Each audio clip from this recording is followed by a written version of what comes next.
Good morning, good afternoon, good evening, and good night, wherever you may be. And welcome back to the channel, and welcome to another edition of HCW Show Squared, episode 78, I want to say? Or 77, one of those two. Anyway, it's the show that takes the usual format or formula of the HCW Show podcast and expands the power of, you guessed it, two. I am your host, and absolute as always, DP Dan, or as we all say, DpuizY. Yeah.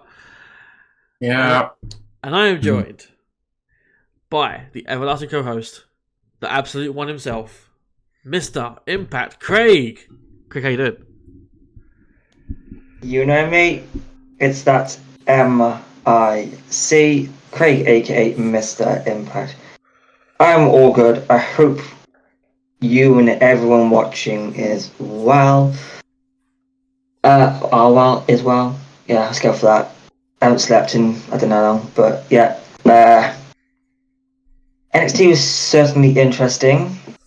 Disappointed that we couldn't trust the system, but Spoilers. you know, we move another week, another NXT, another load of wrestling. And interesting to talk about what happened this week. Absolutely, yeah, absolutely. And of course, I am joined by a third person who is not that regular on the show, but you would have seen him before in the indie reviews of Pro 2 Wrestling. I am joined by Scotland's own Muzza 44. Muzza, how you doing? It is good to be back. I've been AWOL for months now at this point, but I've managed to find myself back. And yeah, reviewing NXT, not something I'm usual at, but I thought, yeah, let's give this a watch, see what's occurring. And it seems like I picked a good time to come in. Some interesting surprises along the way. Absolutely. So with that in mind, have you got any comments, Muzza, before we get into it, besides what you just said?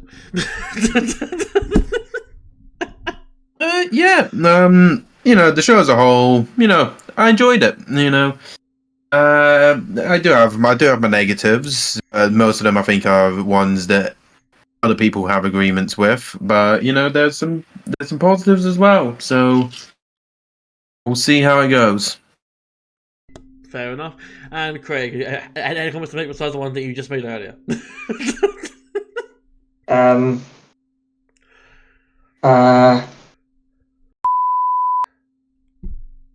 I am censoring that. So with that in mind, let's get on with the review. It is NXT for the 11th of February. My first note here is, of course, as always now going forward, that Mr. Impact Craig is a traitor. He praised Jey Uso on his podcast. So, there you go. I hate it. I hate it so much. The minority in this one, DP. No. It is the Go Home show for Vengeance Day. We are due a somewhat average show on paper. But maybe, just maybe, it'll be absolute. So, let's get into it. There is no filler or in between the thing. We go straight into the first match of the night, which is a singles match between Bayley and Cora Jade, which is won by, of course, Cora Jade, who wins following a Roxanne Perez interference and 2 double underhook DDTs. I rated it 3 stars. It was a decent opener. I always say this, and I like to see Bayley back in NXT, and that continues to be true because I just thoroughly enjoy Bayley. I thoroughly enjoy Bayley. So much so that we got to hear our old music, which completely popped me. Just remind you that Bayley used to have good theme music. Yeah, absolutely. That was a simpler time. Simpler time. Simpler times. Death Rebel. Oh God. So yeah, Roxanne Perez came out dressed as the old Bayley, the hugger Bayley, and even doing her antics. Like going up the whole way.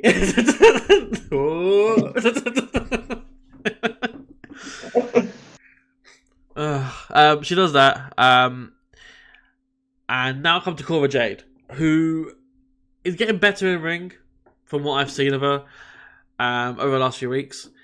I still think there's something lingering with her because she's slower in the ring than what I remember her being. Which could be a good thing, in all honesty. But it's just, to me, it's not the style I'm used to seeing from Cora Jade. But maybe it's nothing. At the end of the day, though, it was still an enjoyable match to kick things off and to further the build to Vengeance Day. What do you guys think?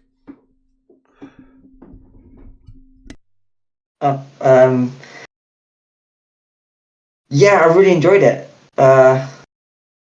Obviously, been seeing Cora Jade a lot lately across 2 different shows, so that's always fun. Bayley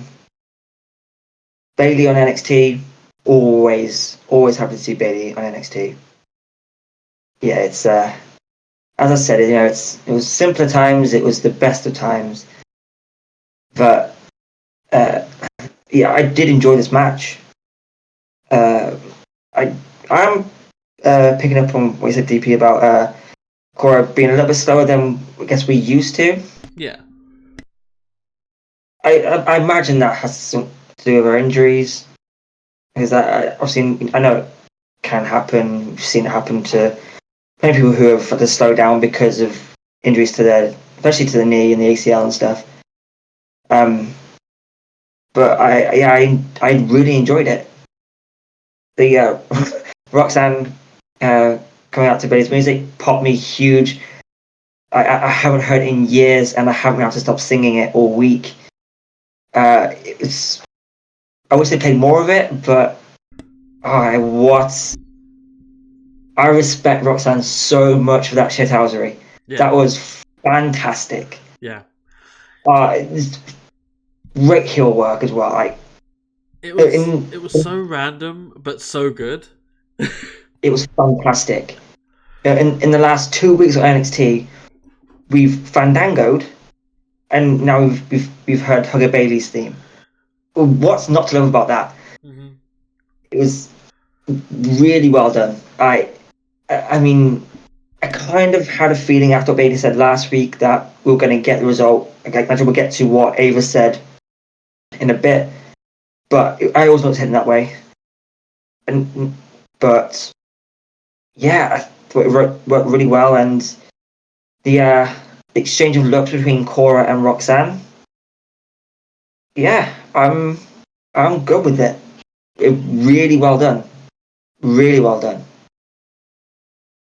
Yeah, absolutely. Yeah, I think, as we've both, I think we're all in agreement here. Solid opener. I'd say right now, biggest win of Cora Jade's career, getting a win over an established star. Like, even if it's not by the cleanest of victories, a win's still a win. A win is still a win, and yeah, Bayley was Bayley. She's good, and she helped elevate Cora into a stronger position. So, all around solid opener. Yeah, absolutely. Fair enough. So with that in mind, we go on to the post-match. Out comes Ava and announces that the women's world title match will no longer be a triple threat match, and it will now be a fatal 4-way because Cora Jade was added to the match. Cora is naturally pleased, and so is Roxanne. Kind of. Yeah. But before they hash anything out, Bayley pushes Roxanne into Cora, and Bayley's Bayley Roxanne in the ring. So, yeah, Cora's in the match. It's fatal 4-way now. Go with it. Did we see it coming, or was it sort of not expected? As soon as Bayley last week said, "Add Cora to the match, I don't care. I just want her." I knew exactly what Ava was going to do. And then when she got the nod from Julia, as they cut backstage, it was only going to end one way after that point. Yeah, that's fair enough. Muzza, did you have any thoughts about her being added to the match? Makes sense, you know. At least I think as soon as sort of pinned Bailey, I thought, okay, surely this is going to lead to either her being added or getting something down the line. And yeah, pretty much was confirmed quickly after. Yeah, she's just getting added straight in. Fair enough. Yeah, fair. Has Roxanne been added to the chamber match, or is that it's qualified tonight? Roxanne's got a qualifier on Raw, I think it is. Well, okay. I think she's fighting Candice LeRae, I think. Thought that was. Someone's fighting Candice LeRae. Yeah. I think Alexa Bliss. No, she already qualified, Alexa Bliss. Yeah, I thought Bliss faced Candice. Oh, right. I can't remember who she faced that top of my head. Maybe it was. No. I thought we were saying it was going to be Bailey, but obviously not because Bailey's already in. But yeah. But Vengeance Day is going to be a nice send off for Roxanne because that's what I see it as at the minute. Yeah, that's fair. But with that in mind, we go backstage now for a segment. Sol Ruka and Zarya are strategizing when in comes Nikki to Lions to start trouble. And Zarya, being the powder keg that she is, takes the bait and engages in some verbal spats with Nikita Lyons, which results in Nikita challenging Zarya to a match. Okay. Cool. I mean, yeah. A match, yeah. A wrestling show? Who would have thought it? Exactly. Precisely. I thought we were only here for promos. Well, we're here for cinema. Well, speaking of promos, it's time for an in-ring promo.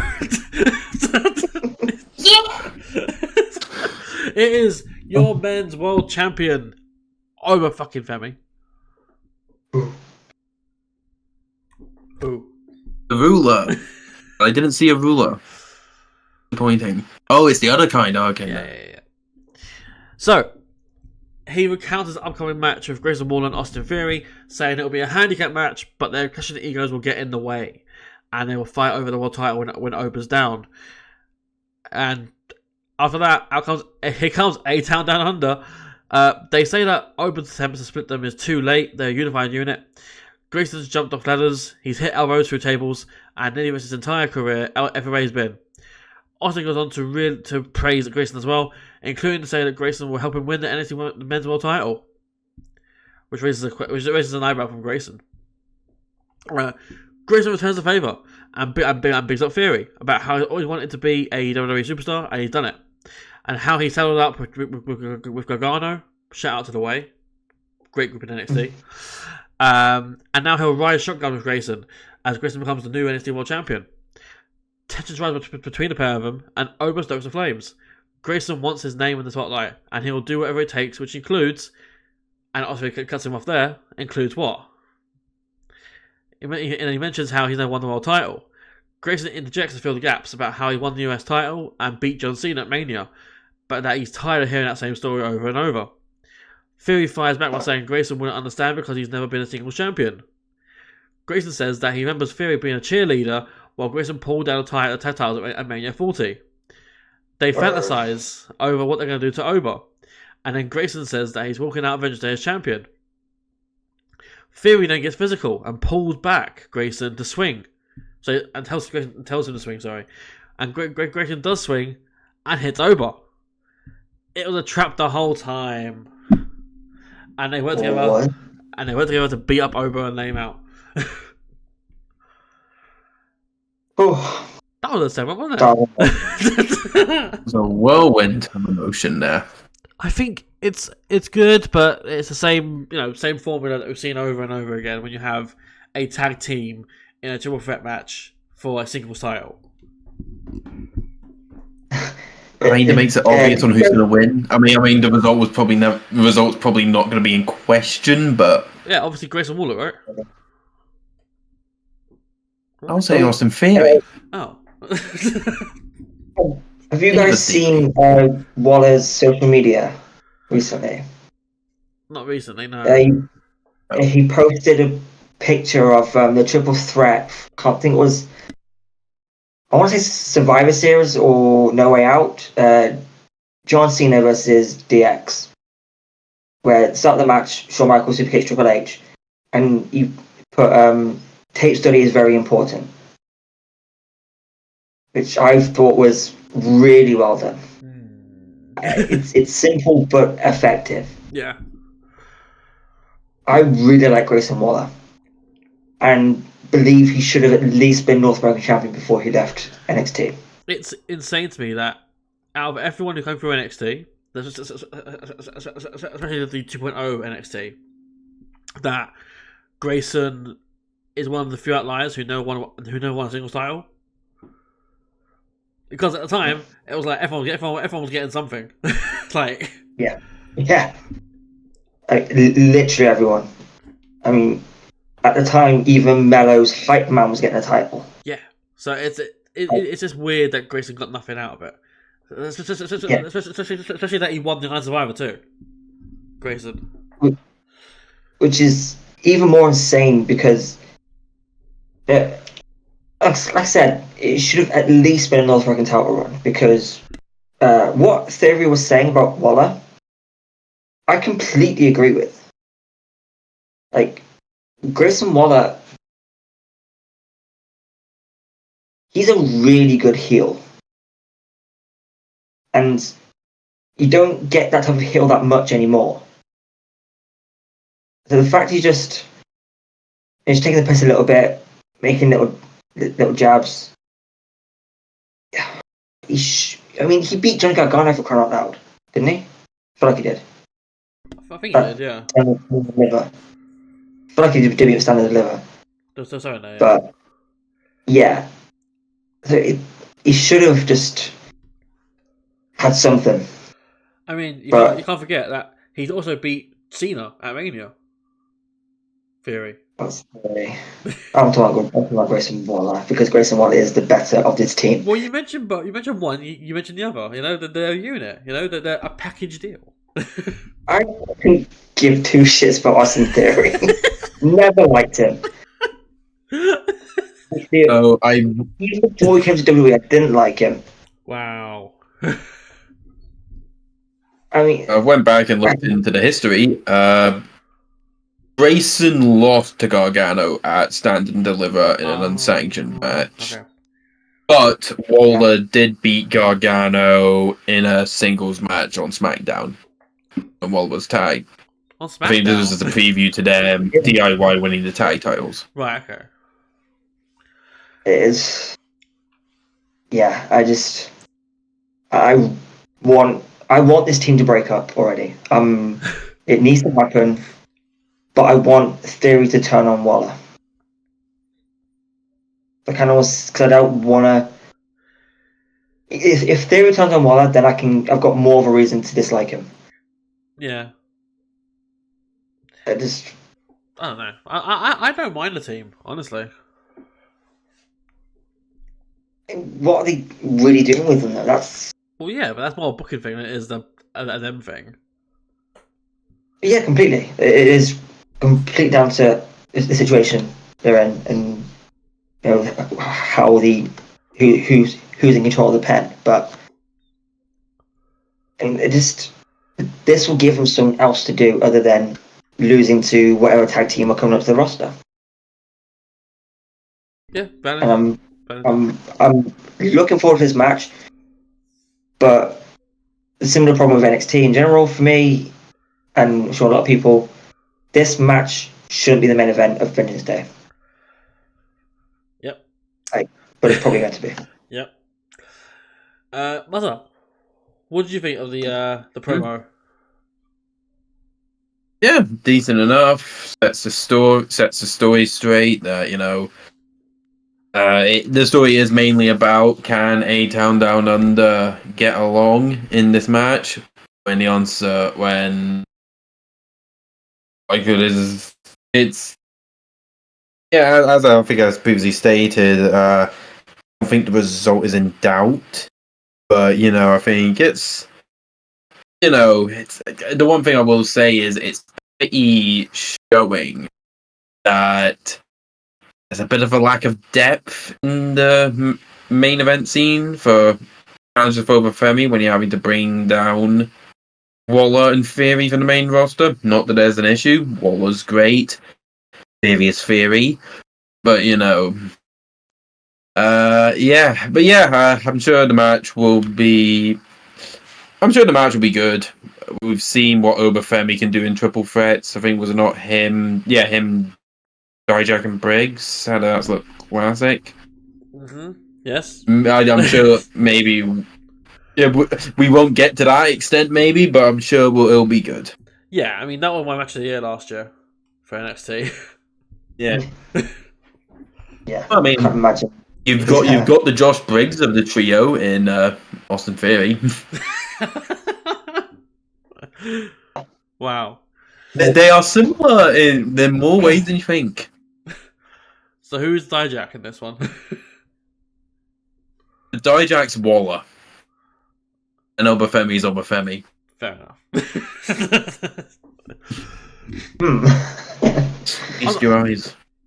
You've got to ask, in case there's a different answer, you're going to ask. After that, we get a vignette with everyone's favourite, Eddie Thorpe. He talked about the past, and getting overlooked for chances and ignored when it came to when it mattered. And he offers up a challenge to Trick Williams for Vengeance Day in a strap match. Is it a Yapai in strap match? I don't think it is, no. Number 2. Damn it. Number 3. Number 1. Okay, I knew it was going to happen because what's the point in Eddie carrying that strap if they're not actually going to make it into a match? Yeah. It always annoys me. I hate when they have to do that. Yeah, like Eddie's got no history, at least to my knowledge anyway, of using a strap in anything.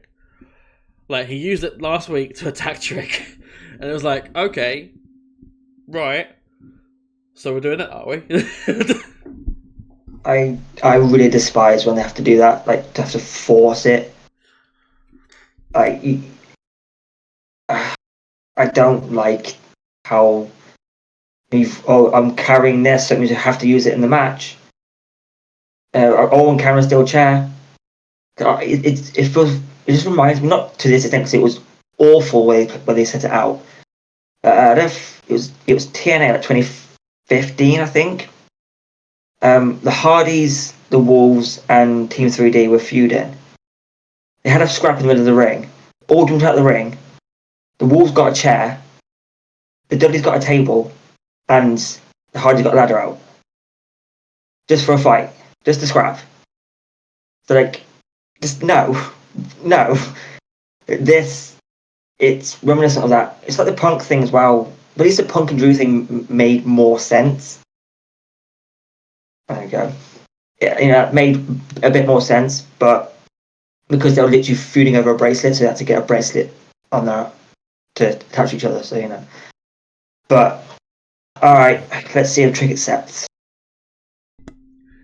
For the bracelet, after this, we get another vignette. Actually, I was going to ask something. Sorry, as we all know, I'm not. In regards to Trick Williams, what do you think? Now that he's lost the world title, obviously I don't watch NXT regularly, but I'll ask this question to you two. What's the plan for Trick now? After I'm assuming this Eddie Thorpe thing is probably going to be a short-term thing. Is he going to get called up to the main roster soon? Is it likely going to be post-Mania? To quote a TNAism, he'll fade away and classify as obsolete. Until he challenges over Thunder Liver for the NXT title. Yeah, I think me and Craig are in agreement. I think it's Oba stand deliver, Oba retains, and trigger the main roster. I think. Yeah. Forget about his history with Carmelo and just pair him back up together. Probably, yeah. That's when, that will be the way they do it. Just they're putting back together. complete revisionist history on that. Like, Yeah, they'll put them back together absolutely. to be fair, I also want to remember those two horrible matches they had on NXT. Thankfully, I missed the cage match. You didn't miss much. So yeah, after that vignette ready for, we go into another vignette where it's just a little recap of what's going on between Ethan Page and Javon Evans. Just basically how Ethan broke his jaw, and then set off again and aggravated the injury. Javon came back, and Javon's like, "Yeah, I'm gonna fight you now. I'm gonna duck your punches. I'm gonna hit you." But Ava will not allow it to happen until Javon can get cleared. Now, insert this random fucking doctor who I've never seen ever. It's like, yeah, well, you know how things go. He might not be good to go, but I'm going to clear him anyway because it's wrestling. So with wrestling, you got to clear the wrestler so you can have the match. So, and it's like, what was the point?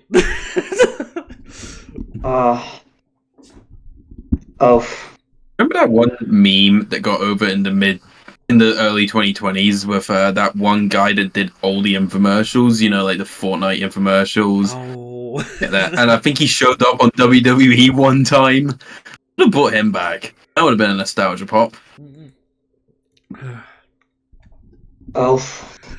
Like you've seen that clip. Like, it's not related to that, but it's the same completely, but kind of relevant.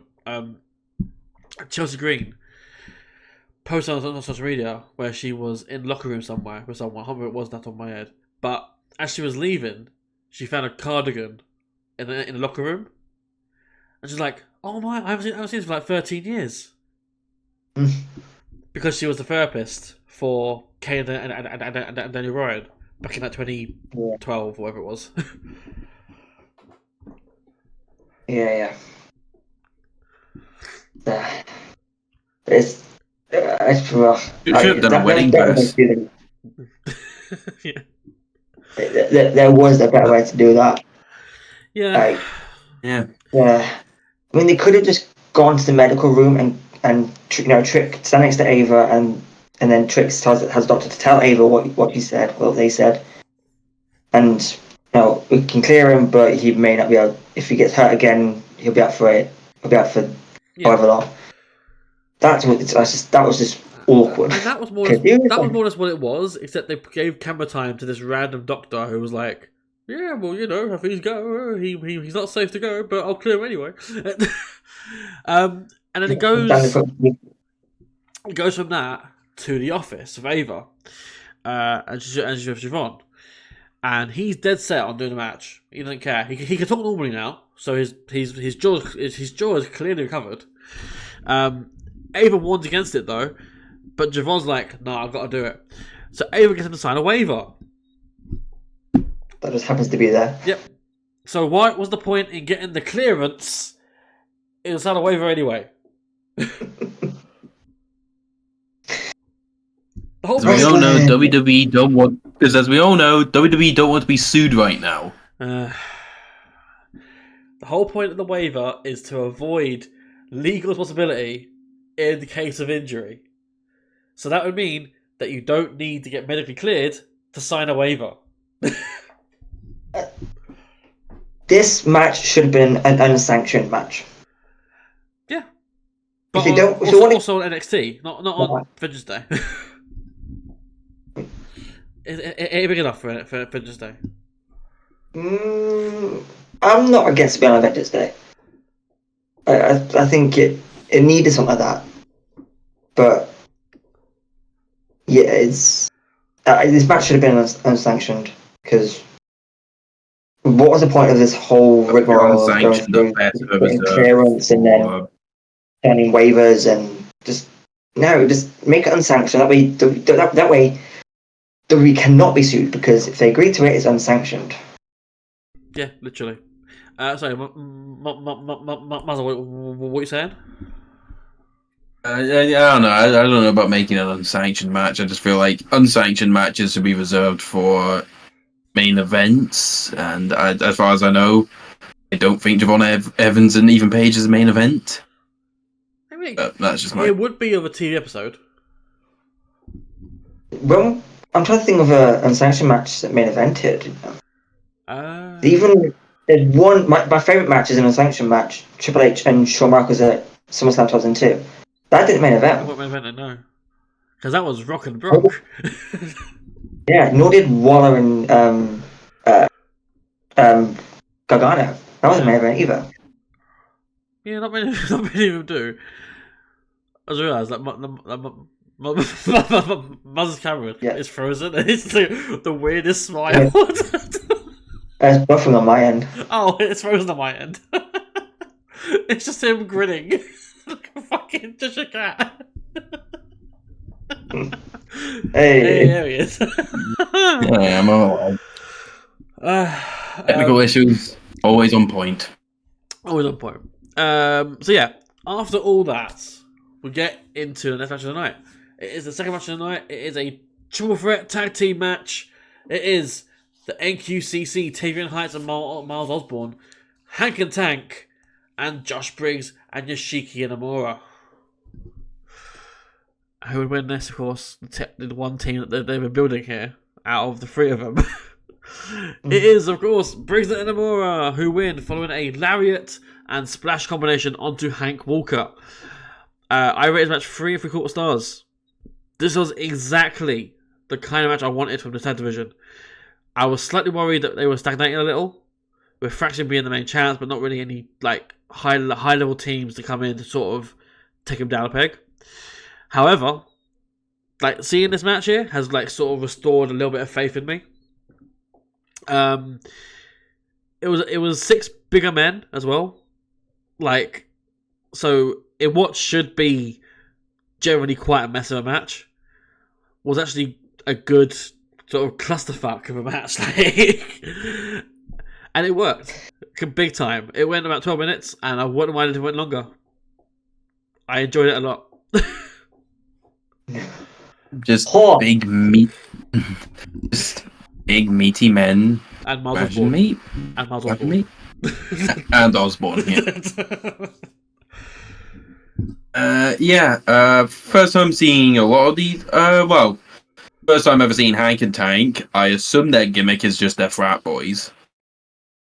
They're kind of like Heavy Machinery, but they're not Heavy Machinery. Frat boys, beer bros, all of those. Kind of. It's like a mixture of Heavy Machinery and Public Enemy. That's a pretty good analogy, to be fair. I like that a lot. Yeah. Obviously NQCC I've seen a bit of, and I do, and I watch pro wrestling. I've watched pro wrestling know a lot. I love over, and I'm curious to see how this. I was curious to see how he's been getting on in NXT, and it looks like they've got tagging with Briggs.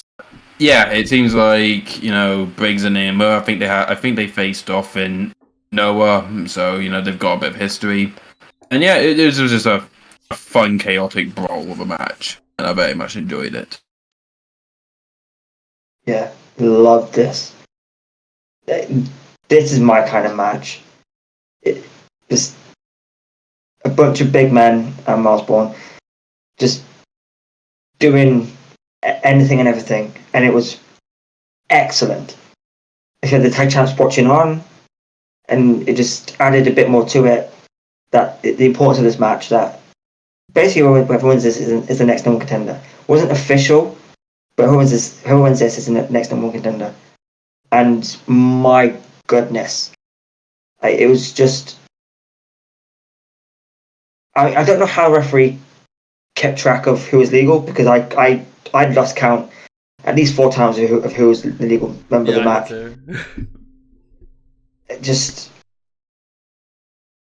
I mean, fantastic. Honestly, that match could genuinely open Vengeance Day. That's how good that was. Like, more time, bigger stage. It was just an out of nowhere banger. Like, we know those three teams are good. We haven't really seen much of Briggs and Inamura besides in a few multi-person matches.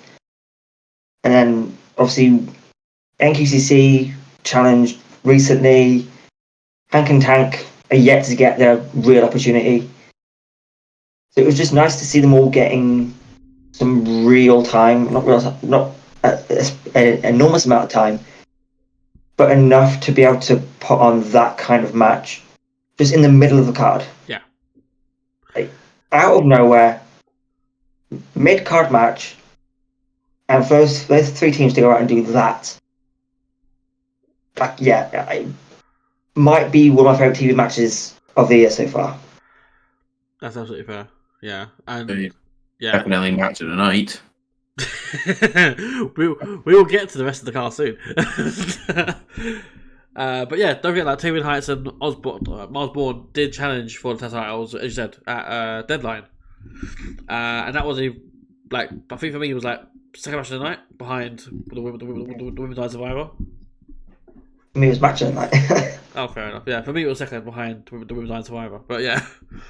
Tag team wrestling. I'm just all about tag team wrestling. Yeah. Go for real fans of tag team wrestling at the minute. I'm here for all of it. Yeah. But Muzza, because you don't watch NXT regularly, you would have missed the nail-biting segments that you see on TV between Briggs and Inamura, where they got involved in a bunch of brawls, and then Briggs gave Ishiki his own leather jacket. And that's about it. That's how they became a team. Oh yeah. I've been battering you for ages. Have a leather jacket. Friends. But yeah, post-match, Fraction have been watching from the sidelines on the little podium they have on the stage there. And they congratulate Briggs and Inamura. Axiom says that Briggs is one of the most underrated competitors in NXT. I agree. And Inamura has lived up to his hype from Japan. I guess I agree.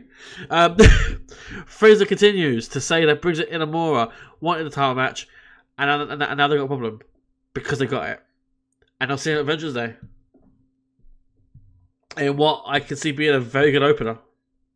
Yeah, as soon as they announced it, I was like, that's your opener. Yeah. That's your opener.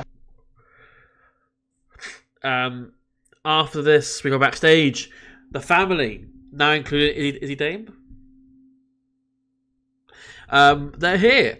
Stax apologises for being in his own head and thinking that he offended Tony D. Tony says that they're good and Tony wants to be alone for a cage match. Everyone, including Izzy, says, forget about it. That's it. That's it. And before we go on, I've got comments to add in from Nikki as well, who gave me comments earlier today. I've got to mention. She mentioned how Bailey's been on a lot lately, and she could only assume that is to help usher in Roxanne Perez to the main roster. Was that a good or bad thing that Bailey's been on TV a lot lately? It's open to interpretation. Say it's never a bad thing. It's quite a good or bad thing. And she also really enjoyed the big multi-tag match. It was her match of the night. It was lovely, fun, fast-paced. Hang Attack were great. Honk honk. Honk honk indeed. So yeah, after that, we go into the third match of the night. It is for everyone's favourite title in the company, the NXT Heritage Cup Trophy Championship. We have JDC repping TNA and the system, taking on champion Lexis King. Obviously, Lexis announced last week he's changing the rule set for the match, and we get a little screenshot of the new rule set, which is going to be no rounds, 1 fall to a finish, and the winner takes the cup. So it's basically just a singles match now. Just get rid of the cup then. Just get rid of it. So the whole point of the title is now gone. Yep. It's just another mid-card belt. Heritage. Already have one. What's Heritage? Come on. Exactly. It's who your history people. It's Wizards called a Heritage Cup. No, Dar's rolling in his grave right now. He did not carry that belt on his back. Yes. I've got a theory about that. I think not to spoil the result of what happened here, but I think Nern's coming back soon. After Lexus has his little reign of terror with it, and he's going to restore the trophy to what it was, because it's his baby, and he has to over it. So he comes back, he wins the belt, and he takes it back, and he gets it back to what it was. I have thought they might just unify it with the North American title, and then just get rid of it. That could happen too. To be fair, who's the North American champ right now? Tony D. Or Rich Holland. Oh yeah. Oh, for God's sake, I'm terrible today. As one of them, he'll be one of them. One of them too. It just reminds me of the Impact Grand Championship. They made this new title, round system, points, your points and stuff. Oh, this is a new thing. It's different to what you just your standard normal one-on-one match. But then they had no matches to qualify for the title. It was just one-on-one matches, no rounds to qualify for the no contenders match, and then eventually they scrapped the whole thing and unified it with the world title. That's where this is going. I hate that. Yeah, I'm not a fan of that because it has its own identity as well. It's not like it's just another title. It has its own stipulation to it. It has something that makes it unique because the North American title is defended in a rounds format, and neither is the world title. This is the only thing in the WWE that is defended in that way. That as well. That's the only title they save from NXT UK. Yeah. Why?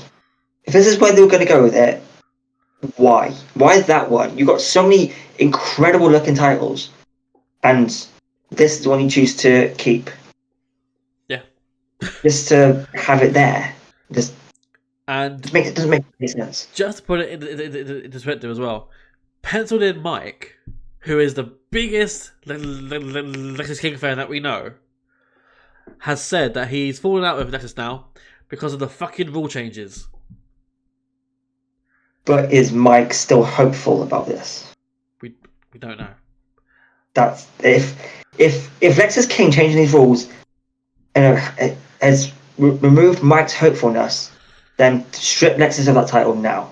Yeah, honestly, because if you can't be hopeful, what can you be? Get rid of the title. Absolutely. Strip After this, so we go into the match itself. Lexus wins and retains following a corner draped coronation. I rated it 2.5 stars. I thought it was a very average match. It wasn't bad, but it also wasn't good, and it was just kind of there, and probably just a way to integrate the TNA relationship while also giving Lexus a simple enough first defense with a trophy. It was pointless, and didn't even serve a point. and that is my take. I mean, it's fair enough because I had a little bit of hope in me that JDC was going to take the title and take it back to the system, which by the way is the only time I've ever rooted for the system to win a match, which is wild. And then I don't know, it just felt a bit short. There wasn't much to it. It felt like it lasted about 5 minutes. And as soon as JDC put his hand on the cup, I thought, "Well, you're not winning it now, are you?" That was my interest in the match gone. Because I just know if the rest of the Total Center doesn't belong to them, they're not winning it, are they? Probably not. No, and just annoys me. But when JDC hit the down and dirty, the leg drop off the top rope, yeah, I leaned forward a bit, but as soon as he didn't cover him properly, I knew he was going to kick out. Yeah. I did like that Mike Rome introduced him as representing the system of TNA JDC. I did like that. Yeah. Because with this relationship, when someone comes from NXT to TNA, Mackenzie Mitchell introduces them as from NXT Cora Jade, from NXT Fraxia, that kind of thing. But we don't really get that on NXT TV. This is the first time that he says that he's from TNA, like introduced as being from TNA. So I'm happy with that. And technically as well, Moose, Eddie Edwards, and Alicia Edwards made their debut on NXT. They're on JDC's t-shirt. Of course. So technically, but yeah, I wasn't expecting an awful lot from this match, and delivered more than I was expecting. I did like the Hangman style coronation. Thought that was really good. Yeah, that's fair. But, yeah, it's fine. You know, as I think you guys have said, it was a match. There wasn't much expectation. I don't think either JDC or Lexus are known for their work rate. But you know, it was a match that happened. Fine enough. I see Lexus Ting still has whatever the hell that facial hair is. I still don't get it. Don't get it. It looks terrible. Why? But you know. Yeah, the whole getting rid of the Heritage Cup rule sounds daft, but especially if that's long term. Hopefully it isn't, but yeah, you know, it was. I'm sure there was probably every other member of the system we would have rather have had in this match than JDC, and I think that includes Alicia. Yeah. Yeah. You know something. But yeah, following from that, we go backstage. We are joined once again in Ava's office with Bailey and Roxanne, who are complaining mainly about Cora Jade being put in the match. Bailey and Roxanne get into a little bit of an argument, which ends with Bailey complimenting Roxanne's appearance because she's still in the Bailey Retro gear, and calls her an ugly idiot. I know it's basic, but Bailey calls someone an ugly idiot just sort of hits deeper. Oh.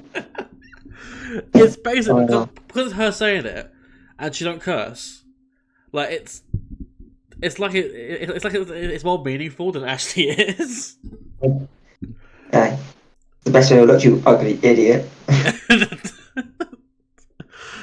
Yeah, that's fair. But yeah, so she says Roxanne is looking the best that she's ever looked because she's still wearing Bailey's retro gear. And then in comes Cora Jade to ask what's going on. And Roxanne sort of was like, sort of covering her tracks by saying that a new champion will emerge. And then Cora interjects to say, yeah, I will. I'll be champion, right? It's my turn, yeah? As you said. And she'll make sure Roxanne is there to see it happen.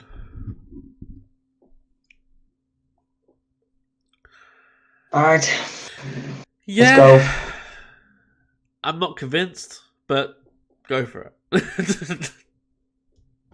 No. Following on from that, we go backstage once again. We see Fatal Influence.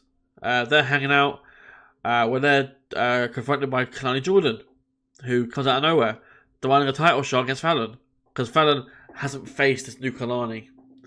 When out of nowhere comes in Jada Parker, who claims that Kalani is too obsessed with Jada. So Jada wants first dibs. Then, it comes Ashante Adonis, who claims that because Carmen Petrovic beat both of them, she deserves a shot. And then the three of them bicker while Fellow Influencers are like, sort out amongst yourselves. Get back to us. Yeah. Okay. Yeah, so we're getting one of those three as the next challenger for either Fallon Henley or Stephanie Vicker. For Stephanie Vicky, yeah. After this, we go into the fourth match of the night. It is a singles match, the match we've all been looking forward to. It is Nikita Lyons taking on Zarya, who is joined by Sol Ruka. And if you couldn't guess already who wins, I can't help you. Zarya wins. Nikita. Okay. Muzza, I'm afraid there's no help for you. Zarya wins following a spear and a cyclone. I don't know what she calls it. The sort of F5 which she does. Yeah, I think it's an F5, but it's not. I have to call it an F5. Yeah, I go with cyclone because that's like the actual name of it. Whereas like F5 is like Brock's name of it. I mean, I don't know. I've heard it called like two things: F5 and a Red Wedding. That's about it. Fair enough. So I rated it 1.5 stars. I can't rate it anything higher. It was a 2-minute something match. It serves as a way to get Zarya to get some attention and some support as she and Sol face Meta 4 next week. That was about the brunt of it. Alright. Can't remember anything that happened in the match, honestly. Like, The match there's just that cannot remember everything that happened in this match. Yes, Muzza. The match happened. It just... This wasn't good for anyone. It was not good for anyone. But, you know, I guess they need to do something. But, like I said a couple weeks ago, this whole thing with Zarya and Sol screams creative and nothing for you. And I'll keep saying it until they do something different. I mean, yeah, they beat Nikita Lyons, or Zarya beat Nikita Lyons, but I don't think I've seen Nikita win a match since she returned. So that doesn't do really much for anyone. No.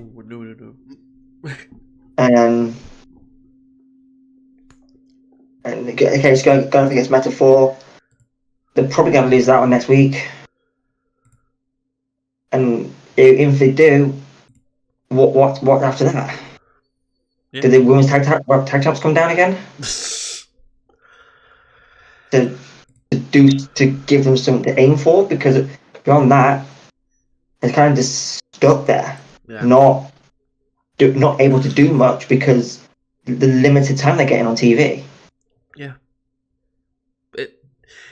it comes back as well to what I said. I think a couple weeks ago, is that Zarya came in with this badass look, like this Mad Max sort of like inspired setting of her video and stuff like that. Like this wasteland warrior, Zarya, is gonna come in and kick some fucking ass. And now she's just sort of like, "Hey, Sol, how you doing? I'm doing okay. How you doing?" Yeah, this is legit the third match I've seen with Zarya. Yeah, it's something like that. Yeah. Yeah, it's frustrating to watch because there could be a lot more to this tag team. Yeah, and it screams. It screams to me as well as like no creative direction. You're going to the main roster because there's nothing for you to do here, so you might as well go to SmackDown or Raw. And that's the problem with this women's tag division WWE. There are maybe in the entire division maybe 3 established teams. The rest are just two people that got put together because we can't do anything. They fucking cut one as well. They've got 2. Like, why? They've cut 2 tag teams this week. Yeah. 2 groups. Well, yeah. I'll keep saying it. Send them to TNA. Send them to TNA. You can't do anything there. you can in TNA. That's the whole point of split partnership, isn't it? Yeah. The whole point of it. Muzza, what did you think as the independent party here? Yes. I've not really got much to comment on it. You guys got it spot on. That's fair. Yeah, that's fair enough. Yeah. So after this, we get the answer that Craig's been waiting for. It's an in-ring interview with Trick Williams. Come on. Will Trick accept the challenge? Well, he's asked. And he says that he'll whoop that ass at Vengeance Day. He's taking the challenge. Yes. Match of the year. I'm calling it right now.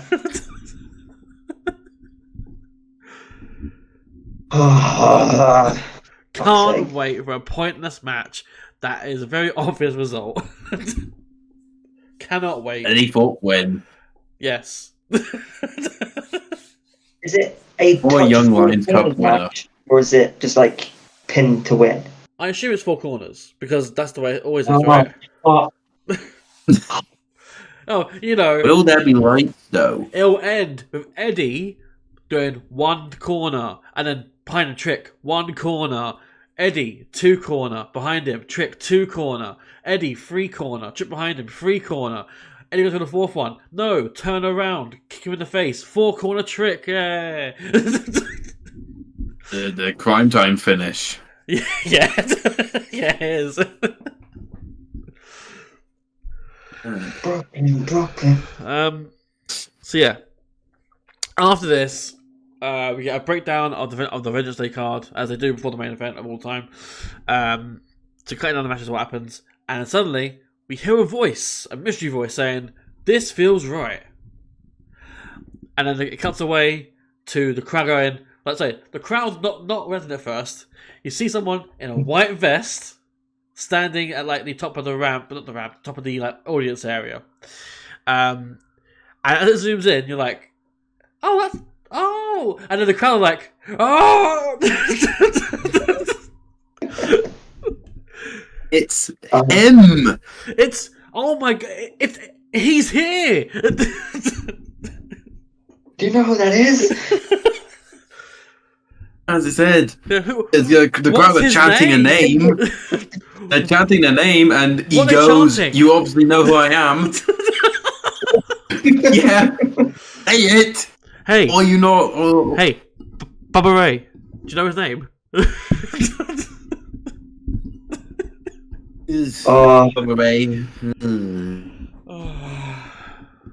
Well, for those wondering, it was the Absolute One. And that's it. No, it is Ricky Starks of AEW fame. He's here. He's in NXT. He made the jump quite literally the day after he got released from AEW. It was timed 36 hours. Yeah. Like, I'll say this. They clearly, I think this was clearly planned just for shock value, and fair enough. It bloody worked. It absolutely did. It got him a buzz. It got him a lot of Twitter views, which apparently is the new thing. Yeah, because ratings aren't a thing anymore. Yeah. And no one cares about the TV ratings anymore. It's all about the Twitter views. Yes. Or YouTube views. That's the new discourse we're gonna have. But yeah, it's the right move for them. I do find it funny that this is a youth prospect at 35, but with WWE you need to be 40 to be 40 is the new 30. So Yeah, of course. Yeah. Or to challenge for the AEW World title, he needs to be over 50. Very true. Very true. Hope. But yeah, I'm interested to see. Is he going to keep the name Ricky Starks? It doesn't seem like it because they didn't say him. I hope so, and I can only assume it's some sort of trademark issue with AEW. from what I was reading literally before we started recording, so Ricky Starks wants to keep the name, but because it all happened so quickly from his release to his debut, they're basically they internally he is down as Ricky Starks, Right. internally, but some kind of it basically has to be an agreement between AEW and WWE in order to keep Ricky Starks' name. And it all depends on whether Tony Khan is as petty as some people would have us believe. It's wrestling. Everyone's petty. That's true. A business. All I know is when that happened, I damn near pissed myself. It's the funniest thing I've seen happen in years. Yeah.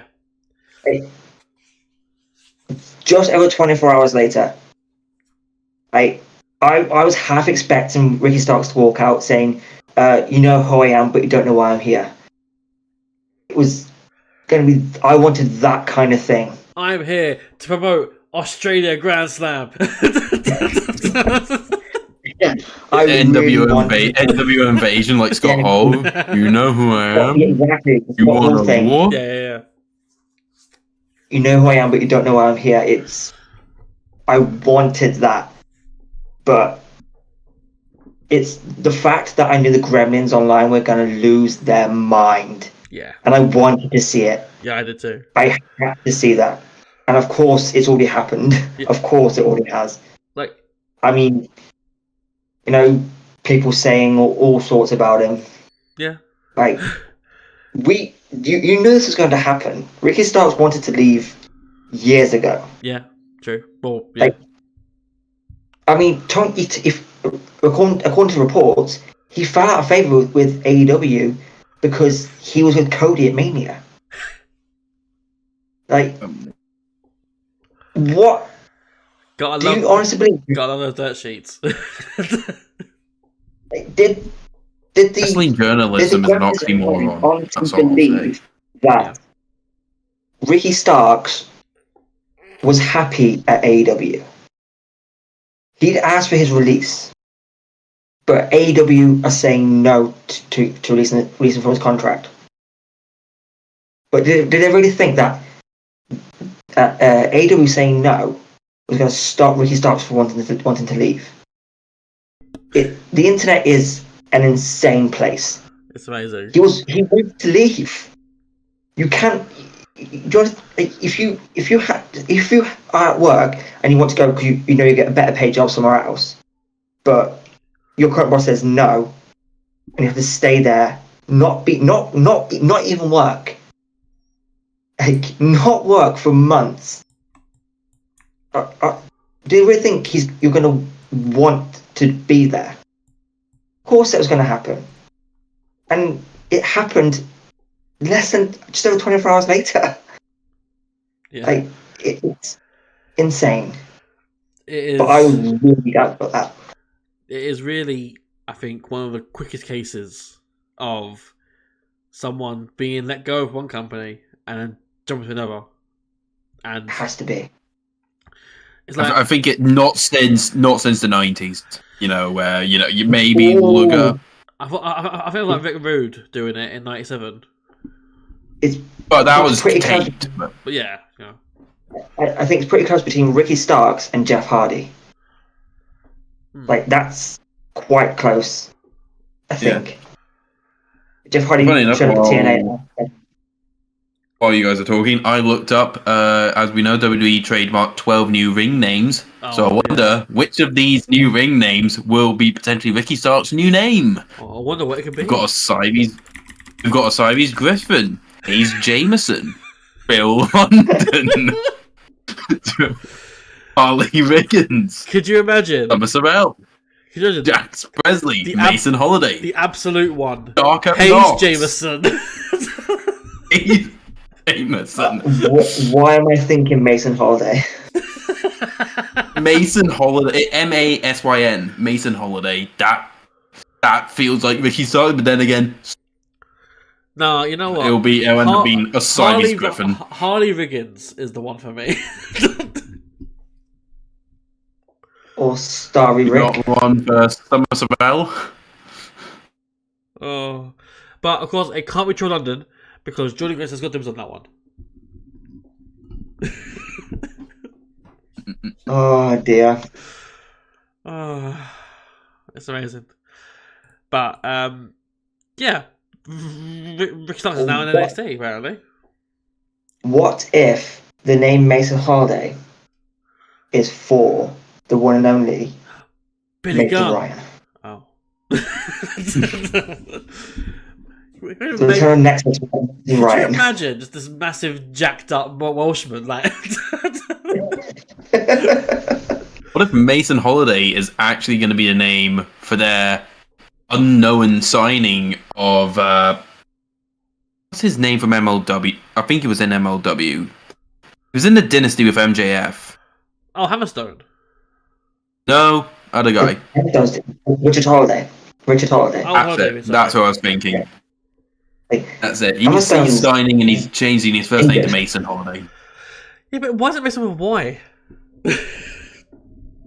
Because we can't have normal names in pro wrestling. You have to be a Zack Ryder or Kurt Hawkins. Like, I know in the past we've had some questionable names, but like, who are these looking at? Oh, the next main event star is right there, Draco Knox. You know, come take your WrestleMania payday right now. I mean, we literally just seen two guys called Hank Walker and Tank Ledger. Yeah, but they're not getting main event WrestleMania level, are they? I mean, Oh, yeah, you don't know. How do you Like- know? Trick Williams is another example of that. Like, That could main event. Him and Jay Uso tear the house down. oh God, you have a You can hear the crowd. Crowd going yeet. a Other genuine crowd going whoop that genuine trick. contender for the worst ever match that you'll ever see. yeah, I don't Make want to me see that. bring up that Doc Gallows AJ Francis match I want. I will take that over Jay and Trick. Give it. Muzza, just give it 90 days. Aye. Give it 90 days. Oh, fucking hell. Brothers will always find a payday. So yeah, Adam as I said, Starks does say that everyone seems to know his name. He says that if NXT is the future of pro wrestling, then you need an absolute superstar of the future. If this is the hottest brand, well, you need the hottest free agent right now, baby. He says that people have been asking when the Revolution will be televised again. Well, he's here now. But it's not televised, it's on Netflix.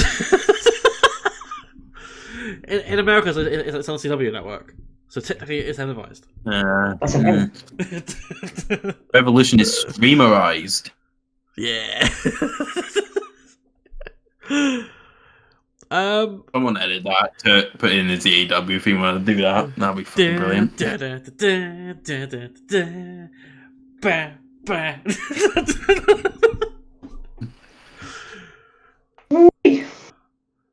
I'm gonna lie, I wanted to have his AW theme in NXT.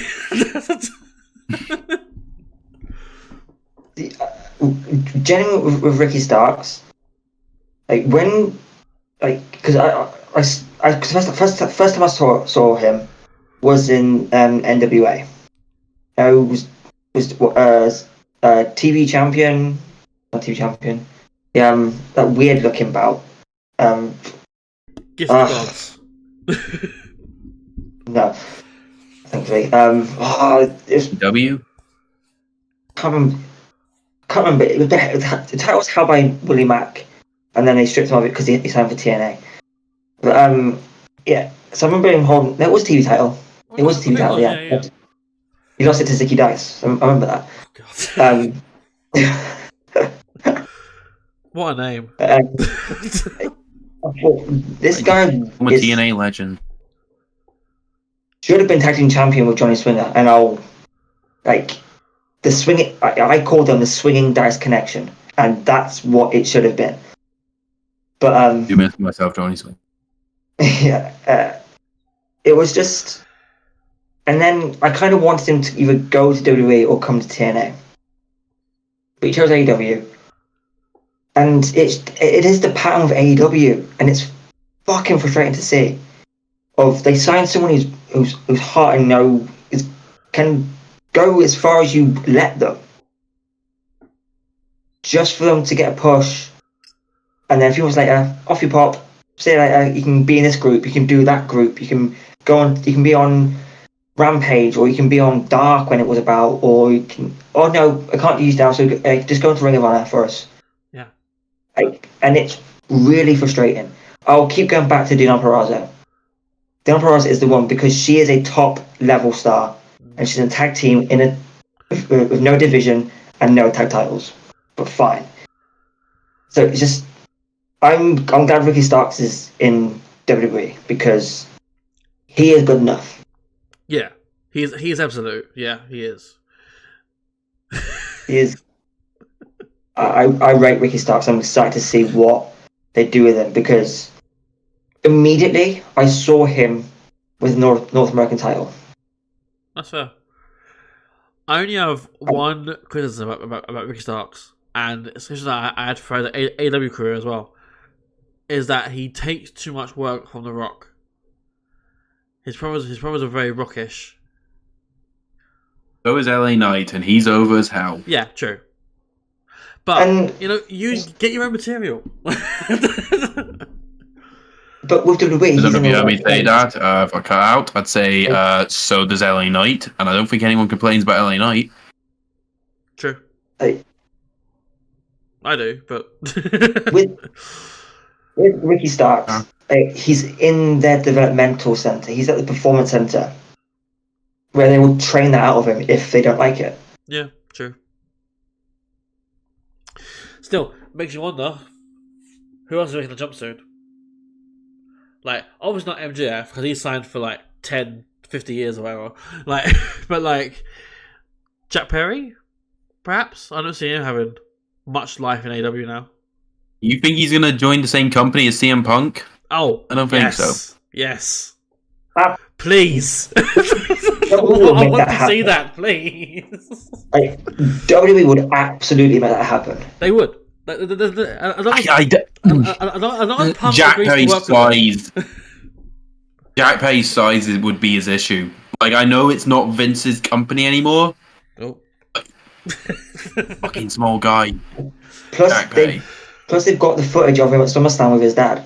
Like, they can add all that in. They've got plenty of footage at events. Like, it just. Custody of Jack Perry. Yes, we've got this, and then we've got what happened elsewhere that we can't show you for legal reasons. They show the footage of SummerSlam from his dad, but they show Punk and him backstage at All In. Like, you can't show that anymore. It's. If Jack Perry became a free agent, they would absolutely use him. I would pop, honestly. I'd mark out completely if Triple H came and said, I feared for my life.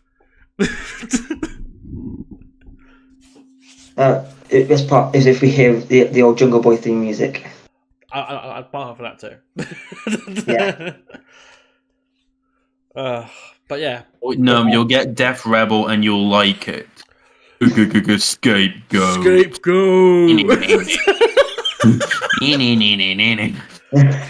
Have you heard the Butcher theme of the Motor Machine Guns in WWE? Not really. It's Raise Your Fist. It's boring as fuck. It's boring. It is. Like, compared to what they had, like... They work with TNA now. You can get that theme, surely. Like, like TNA gave them that tag team name. Yeah. Like, so surely you can ask permission to use that freaking theme. Yeah. I mean, you've got to go to Dale Oliver, but again, like, I'm sure Dale Oliver wouldn't say no to his music being on WWE programming. Yeah. But, yeah, that was Ricky Starks, everyone, who is in NXT now. I'm assuming that he's going to be going for North American title soon, as Craig said. It makes the most sense logically. Or you could go straight after Roman Femi, but I wouldn't want to kill him that quickly. No, it'd be squashed in minutes. Yeah. And that. He's going to have his first feud is going to be with Eddie Thorpe. Oh my god. And that, everyone, is not absolute. Maybe with Lexus King, maybe. But also, I was going to say Lexus King first. For all we know, his name won't even be Ricky Starks. When we get a name eventually. Next week, should have a name. No, in fact, don't. Keep it going for weeks and weeks and weeks and weeks and weeks. No name. No matches. Just have him cut promos where no one says his name. Do you remember when Reggie came into NXT as Scripps? And Yes. it was always like, you don't know my name. I have no name. I am Scripps. We now know your name. Yeah. It's like when EC3 didn't talk. Just keep that going. What in the mirror? Like EC3 doesn't talk, or like what do you mean? No, main roster. Yeah. Who is EC1 and 2? No. Yeah. No. Yeah. Just wait. Yeah. Just. That killed Keep- EC3's yeah. run completely in WWE. I'm not saying do that to him, but don't say his name. Let him talk. Let him cut promos. Just don't say his name. Do the opposite of Joe Hendry. Don't say his Don't name say and he he'll appears. I believe in Ricky Starks. That's saying his name. That is true. I don't believe in Ricky Starks. No, you're still saying his name. I don't believe in No, but I don't believe in him. that guy. Just say his name. Absolute. You know who I am. No, as I Is said, there a main event to get to? we get the theme song. Death Rebel. Just his name. Ricky.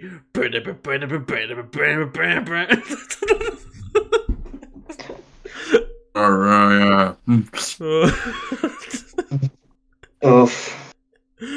Right, moving on from Ricky Starks. We go backstage. Julia and Stephanie Vickers are walking, they're talking, and they wish each other luck at Vengeance Day. Vickers says that once she wins the North American title from Fallon, there's only one place more that she can go. Indicating Julia's world title. Yeah, no. No, I mean the main roster. There's more like, places to go. Once I win the title, I'm going to go to TNA. I want to face. Marsha Slamovich, you're telling me that's not a bang of a To match? be fair, that's a bang of a match. Pull threads. What's this? Backstage still. Andre Chase is accosted by Kel Dixon, who seems like he's high.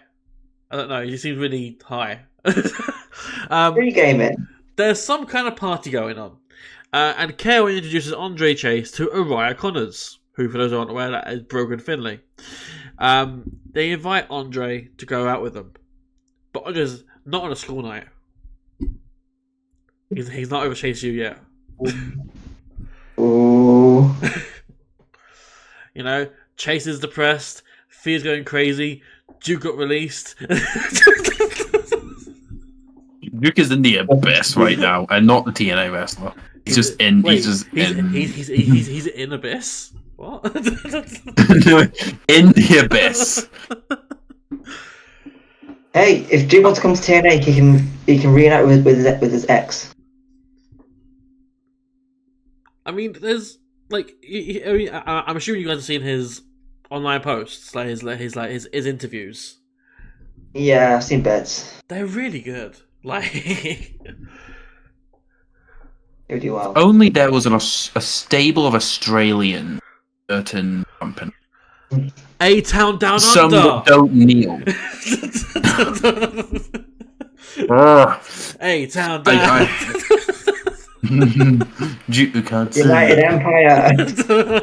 No, not I was gonna. No, I'm meaning TMDK. certain mighty that don't kneel. Yeah. TM61. Mikey Nichols. Good old About it, Zack Shane Sabre Jr. and Duke Hudson go for the tag title. No, just have him join Retribution. Good old Slapjack. MXM collection You missed that. with Duke Hudson.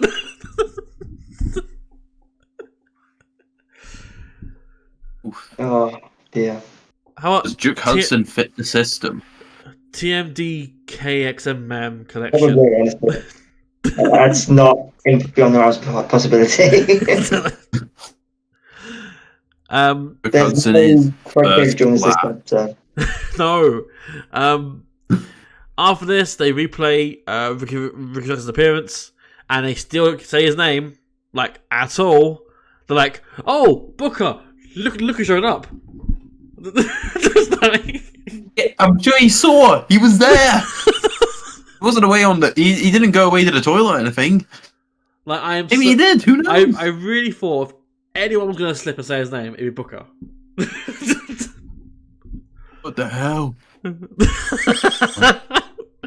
Yeah, but if Booker T can't even remember what title was on the line in the main event, I don't think he's going to remember someone who wasn't to work for the company. That is fair.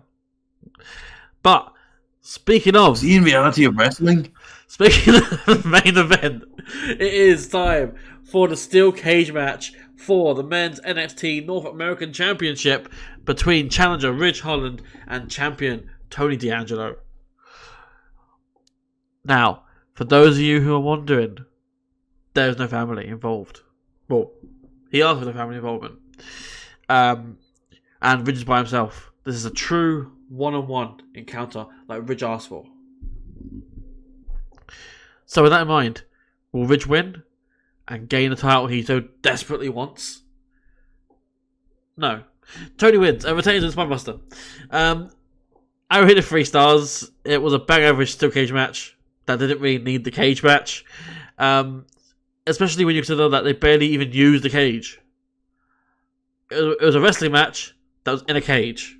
From what I've heard, it seems like that the cage didn't add much, but it seems like NXT seem to have a thing for doing a lot of street fights or weapon-based matches. So I guess steel cage a bit different, even if just do a one-on-one really add and much. the family. And the steel cage looked like it's going to fall down. Yeah. Like, Rich is doing okay in NXT. He's doing better than he was on main roster. When he's not Ridge the Fridge. Along with Sheamus and Pete Dunne. But the match was okay. It was nothing special. And the result was quite obvious, in my opinion. Considering who's lingering over in the background of the match as well. Like, who's winning this is going to be fighting someone else. Like, so Yeah. I just hope that this chapter is over of Ridge and this title belt. I Seems hope to be now. Ridge can do one. Like, I don't know what is there for him to do right now, and it's weird because, again, I come back to it all the time. This is the guy that killed Chase U. This is the guy that has some momentum going past that match. Like, he killed Chase U single-handedly. Uh-huh. And now he's doing? I don't know. Nothing. Nothing. So yeah, that was my thoughts on the match. Yeah. Honestly, what annoyed me the most was still cage match, but you can only win by pinfall submission in the cage. 0 point in having the steel cage there. Yeah. Like I said, just ban the family. Just ban them. Just ban everyone from ringside. It was the most pointless thing. Because, I get. Given what happened post-match, obviously I know we'll go into more detail on that, but I understand now why a cage match makes sense. Yeah. I understand that a bit more now. Yeah. But still, going into it, like, no one knows what's going to happen. Why make it a cage match? And again, obviously, so Izzy was the one who suggested it in the first place, so again, it will make more sense further down the line. But just annoyed me. The match was fine. Obviously, Stacks taking the crowbar off Izzy, and then he throws it into the cage. Like, yeah, okay, it was just fine, and that sucks because I love a good cage match, but Ridge and Tony isn't. It's not the one. Like, I like Tony a lot. He's probably my favorite current wrestler on the NXT roster. But beyond that, it was just, yeah, it was fine, and that's unfortunate because more he could have done, I felt like, but you have to wait and see what comes of it. Yeah, match was alright. I'm not really sure if it was. I feel like the steel cage stipulation probably was just added to make it feel more like a main event.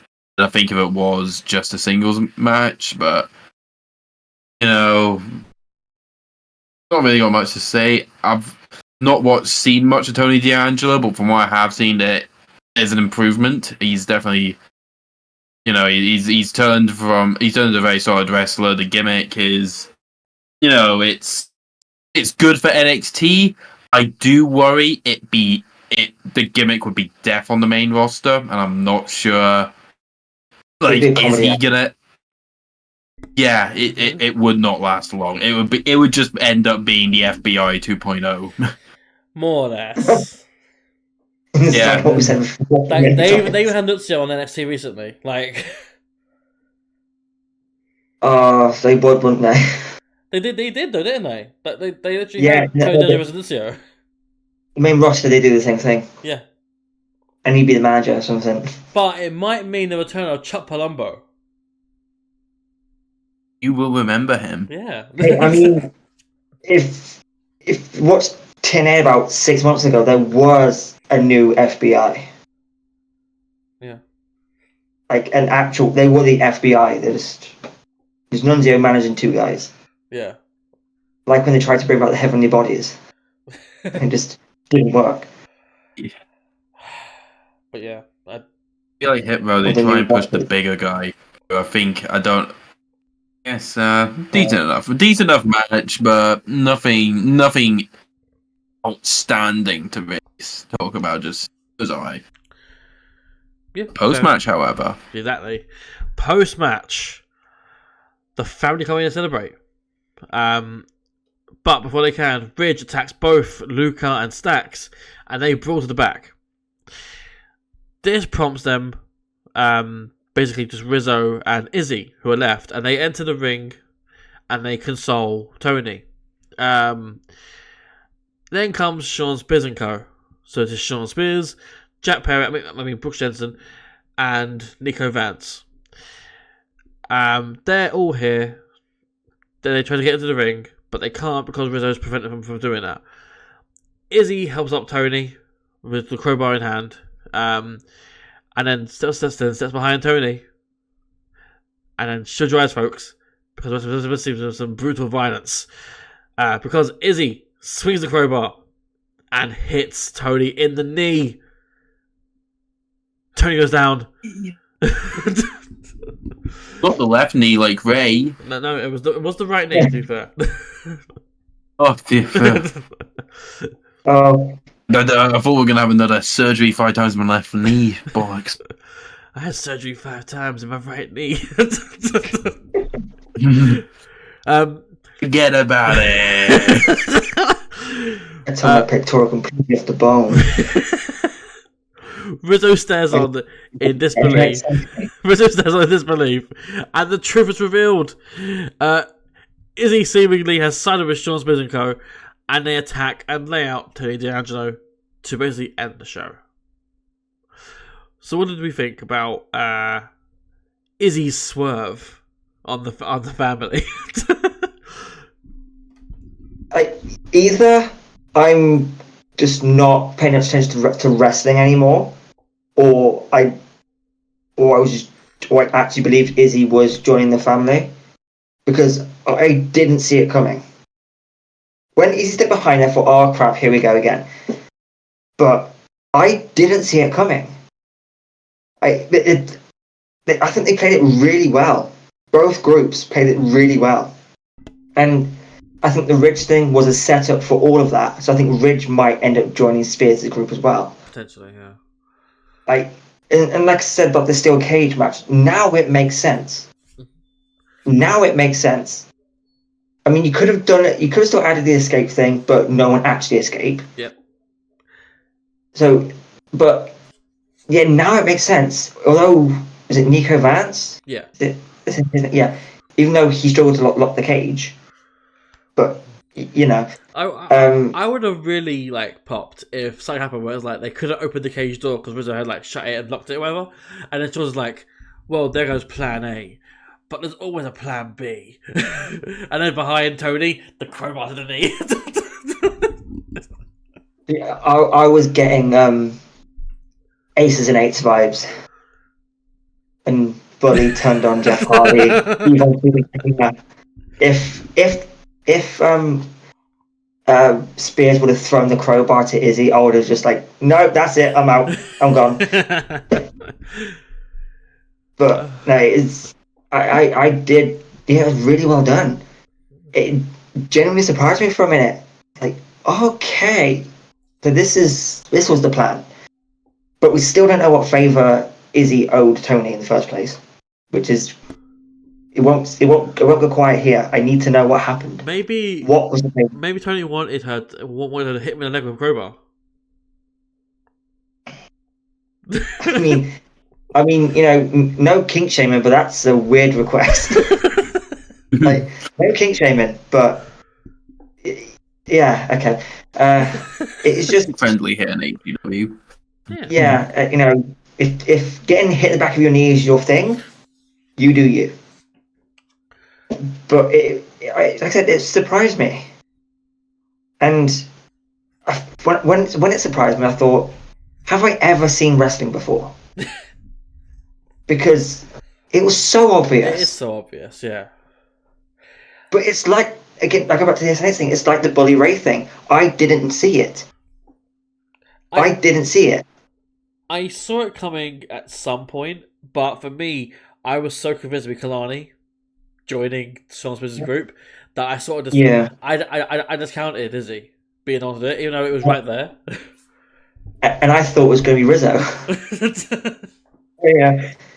It was. I thought it was really well done, and the fact that, because no one ever does this really. When Stax and Luca tried to climb the cage, and Stax's hand got hit with the steel chair, no one ever used to do that. Yeah. Again, they're actually using their common sense in this. It's weird that they used the cage after the cage match. Yeah, it was also set up for the end of the show. You just wasted to set up a cage, but it was really well done. I can't believe I didn't see it straight away. Muzza, as the independent outsider, what did you think of the post show, post match show? I mean, like I said, I don't know the full story. It's just, for me, this sets up. For me, I see, well, this clearly sets up what I assume is likely going to be family versus Spears and Co. I don't know what their stable name is, if there is a stable name. They got one yet. No.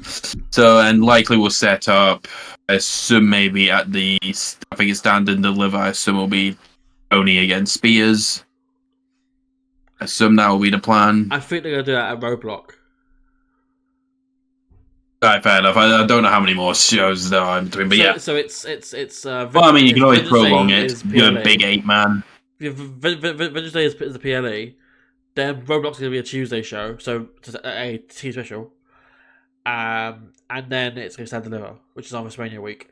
To be fair, you could just do an 8-man tag at Stand and Deliver, 8 mixed gender tag. Yeah. If they do if they do have what's that?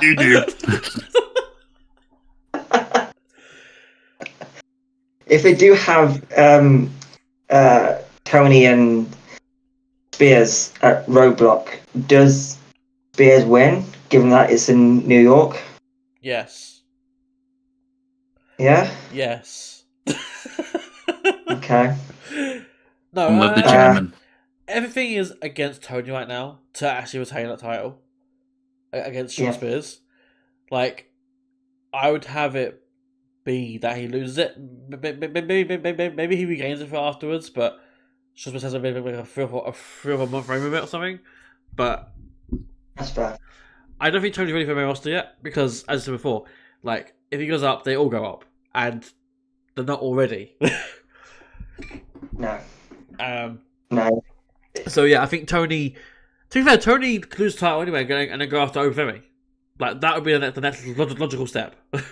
Yeah, he teased it right at the start of Ober's reign. Like, Tony beat him. Yeah. The last person to beat him. Yeah. That makes sense. But with all this in mind, of course, Spears and Co haven't got a name. There's a lot of uncertainty in their group. They need something more concrete. They need a team name. They need something more absolute. That's right. Ricky Starks is joining Shawn Spears' company. Oh. Oh dear. Jokes aside, we have one more thing to go over before we get into the next segment of the show. A final hype segment airs for Vengeance Day. Various clips laying out the show or what's coming, the matches, etc. However, we see a glitch in the broadcast. We see a little like test screen again. Vengeance Day. We now see some people putting on masks, and we see again that same smoky shot of the 4 silhouettes. And apparently they're going to be there Vengeance Day. But just who are they going after?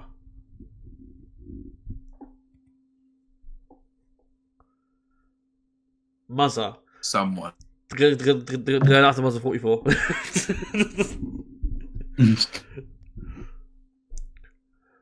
I mean, there's a certain... I've shown you, DP, a certain awesome of... I know. I'm aware. Company, I'm aware. Maybe. But yeah... I have my own source. I believe it's going to be Fortune 4. They're about to change some things. Fortune 4. But no, seriously, like, what do you think, Muzza? Because obviously you're not too familiar with of the NXT landscape. What do you think is coming for these 4 individuals? Who knows? Glory, failure, irrelevance. Never know. And will they get a name this time? Will they have names? Will it be Trill London? So. Trill London, Osiris Connors, like whatever that names are, like Mason Holiday, like.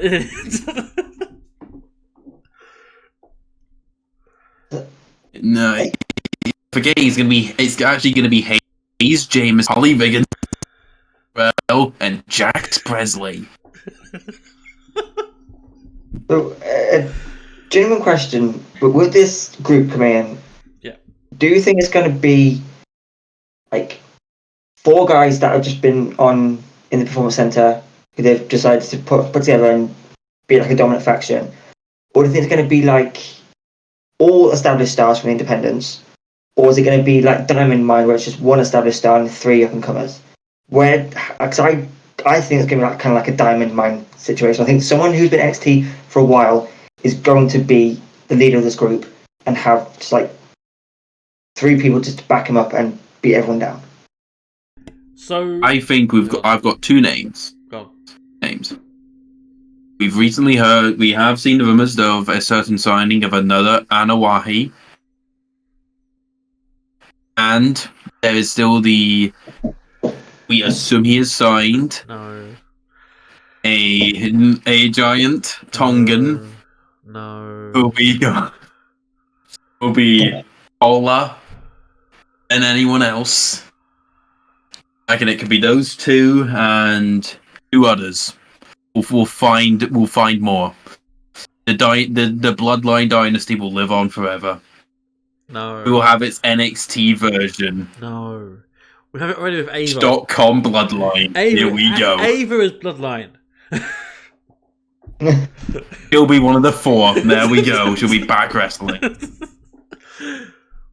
So, I don't know necessarily. I think it's tied in with WWE Evolve. I think it could be like 3 level up guys and one create like one leader.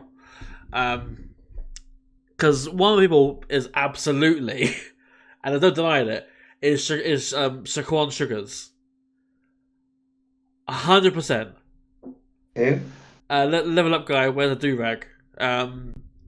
He's known as Lucky Ali on the Indies. Yeah, no idea. Yeah, him. He was injured. W. He was injured at the early part of 2024, which is why we've not seen him at all. But he's back now. He's been cleared for 3 months, I think, or 3 weeks, I think it is. You cannot mistake his fucking like the thing he wears on his head. It's so obvious that it's him. Okay. Or maybe it's Vince McMahon. Don't do it. No. Do Vince is back. No. Currently for your title. And then the other 3 is not too sure. But I feel they're throwing out like Uriah Connors, Kel Dixon, a couple of other guys like level up guys. Basically, is the main idea at the moment for me. Like it's somewhere time with WWE Evolve, maybe some sort of Retribution clone, but these newer young guys, or like Nexus, like the original Nexus, like so something in a similar vein to that. Yeah. But this time there's no Cena to destroy them. I just had a horrible feeling. You say there's no Cena. Cena's around. He can easily. He's not going to NXT. He's not going to NXT to fight these level up guys. I'm pretty sure he's been on NXT before. He has, but certainly has. But he didn't fight level up guys. He has. He'll make one. He will have one more showing in NXT just to put this stable low. 4-1 handicap match, he wins. Elimination. What if it's Trick? No. No. Keep Trick Williams in NXT. Heel Trick.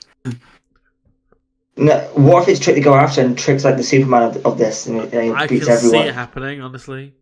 Yeah, I can. Trick Williams, Lucky Ali, Tala Tonga, and Lance Anoa'i. This is the fucking dream stable. Enough time to build this to stand and deliver. There's time, yeah. And You're Trick right. people's entire group. And if they're debuting, it's not likely they're gonna go after a title or champion. So that leaves 2 matches. That leaves Javon and Ethan and Trick and Eddie. Trick. So it probably will be Trick. For crying out loud. So we're gonna get a Nexus / Shield hybrid of how they're introduced. Yeah. So Shexus. Shexus.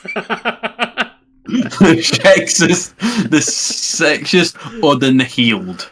No. Shexus sounds better. Oh Neil. my. They're just all called Neil. The Neils. The Neils. Neil. 4 Neils. Neil. Neil.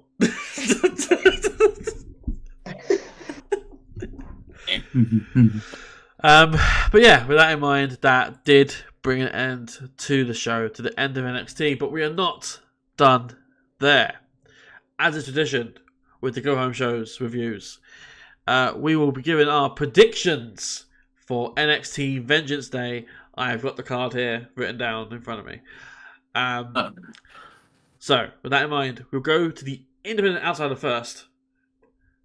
Muzza, who is your pick for the NXT Tag Team Championships between champions Fraxium, Axiom, and Nathan Frazier, taking on the team of Josh Briggs and Yoshiki Inamura.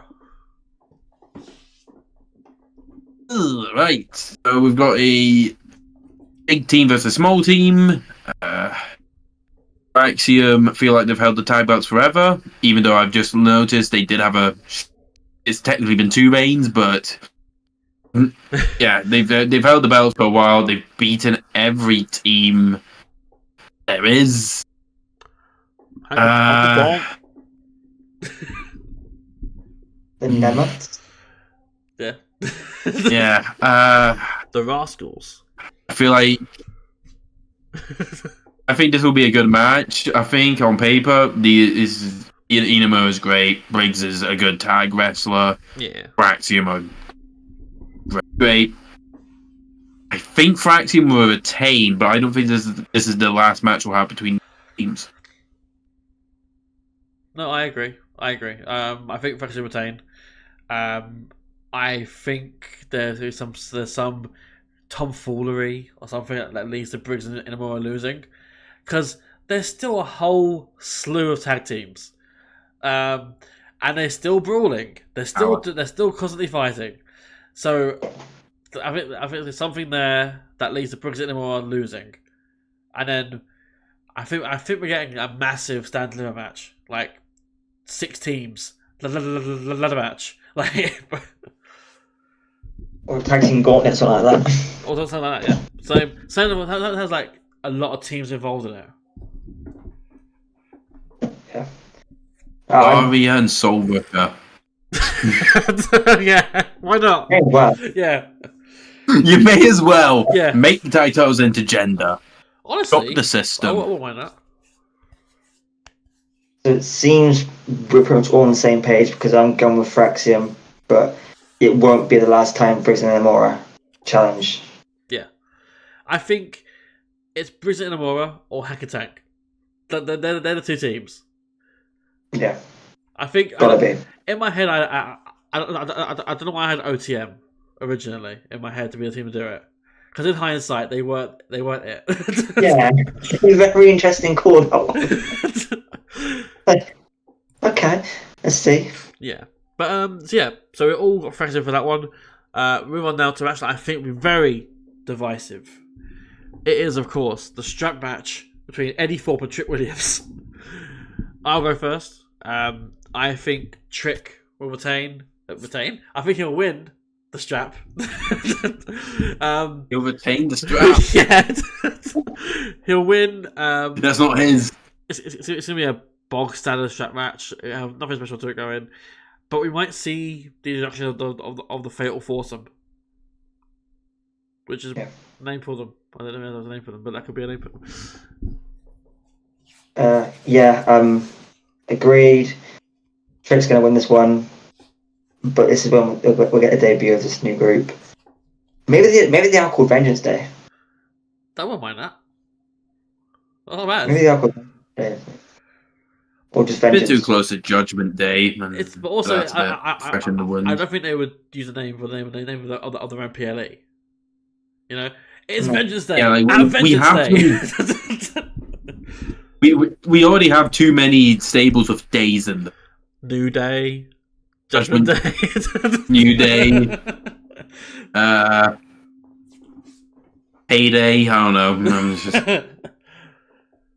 That's the new team name for Glasgow and Anderson. They want that Payday. No. But yeah, I think we're 3 for 3. I think Rick Williams. Oh, fair, yeah.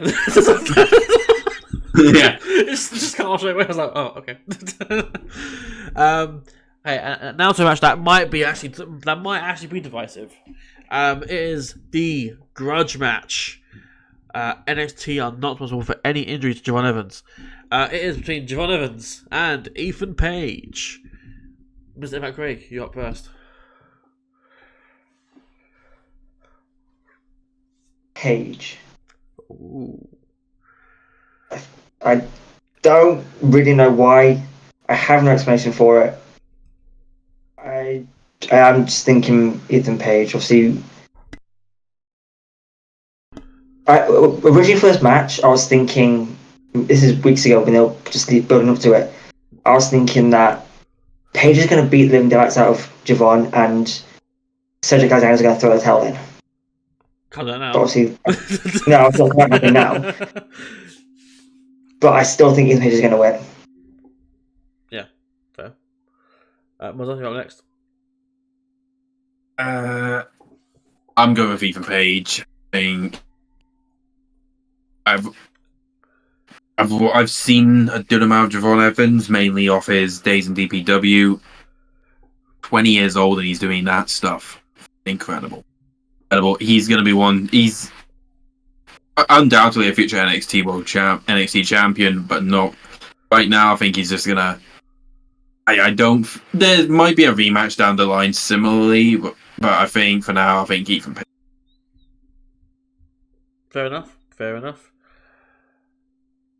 I am very torn on this one myself.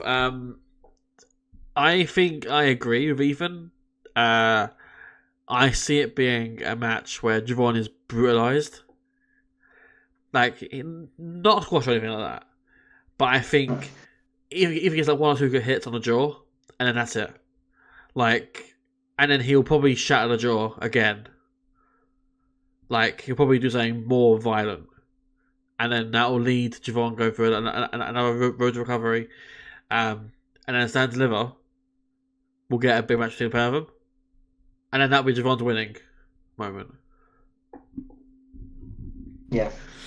Because in the time you can use Ethan to build it as a credible villain, which you've already done in a sense as well. Like, have him built out as this fucking monster, like, who destroys careers and like ends lives, not ends lives, but like ends careers. Steals titles. Yeah, like there's something you can do here, but Javon needs to not win here. Like, you can build more off this. Yeah. There's more to be done with an Ethan win than they can do with a Javon win. Yeah. So once again, we're going back to Muzza to start off with this one. It is the NXT Women's North American Championship.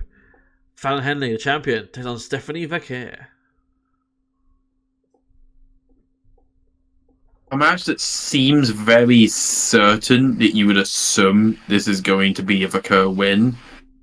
There's this little part in my head that thinks, is it that obvious? Or do they know it's that obvious and they might maybe pull an upset here, the numbers game too much, but I doubt it. I think you're gonna belt up Vaquer for certain. And I think we'll have a new champion. Okay. It's me, this, isn't it? Yeah. I'm gonna go a little out of left field on this one. I think Fallon. I think Fallon retains here. I think we get a lot of bullshittery from Fatal Influence, but I think Fallon retains. Mainly because of what it means going forward.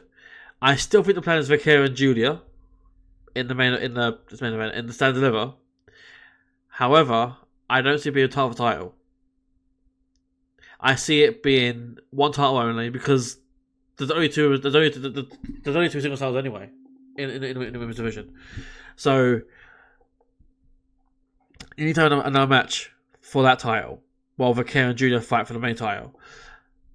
And Fallon versus someone, I don't know who, maybe a Jada Parker or something like that could be a match going forward for her to win that title. But Vaquer, Julia, Stand Deliver, world title on the line. That's the direction I see it being. Not two titles, one title. And that's my main reason for saying Fallon. Yeah.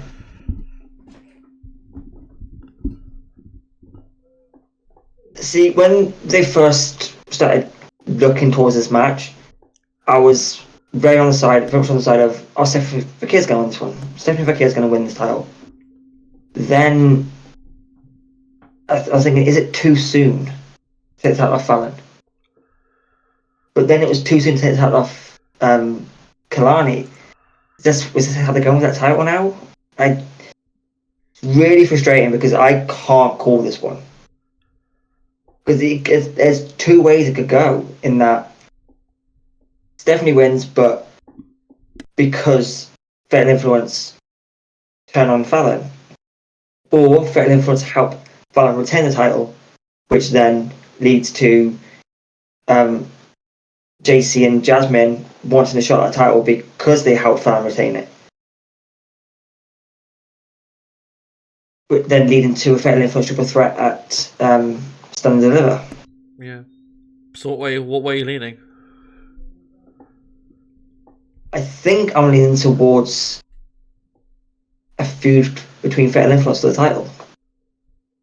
So I'm gonna go Fallon Henley. Okay. Fallon Henley to retain against Stephanie McKay. And then obviously, and then at Roadblock you'd have something else like, I don't know, but like something to help build towards Stand and Deliver. At Stand and Deliver, Roadblock, Fallon versus JC, and then Jasmine gets involved. As referee, she's got to choose. Put on a shark cake. Custody adjustment match. There we go. Jesus. Oh, I'm making that graphic.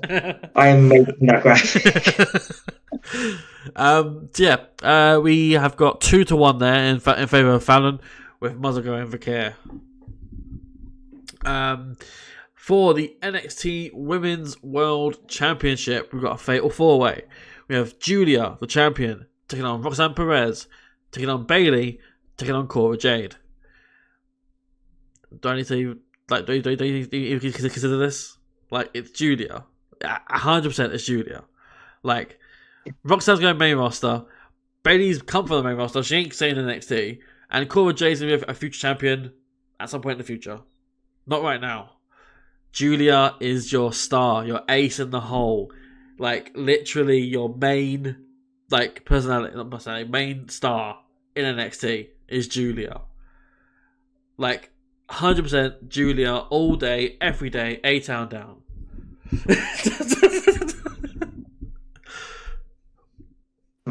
Yeah, I think.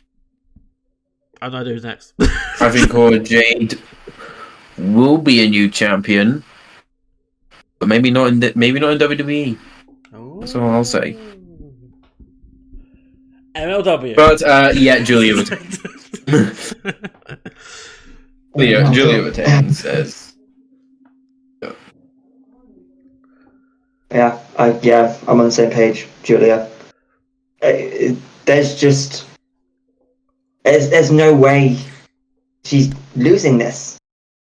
Because, like you pointed out, you've got Bayley and Roxanne Perez, who are basically main roster superstars, and Cora, who isn't ready yet. And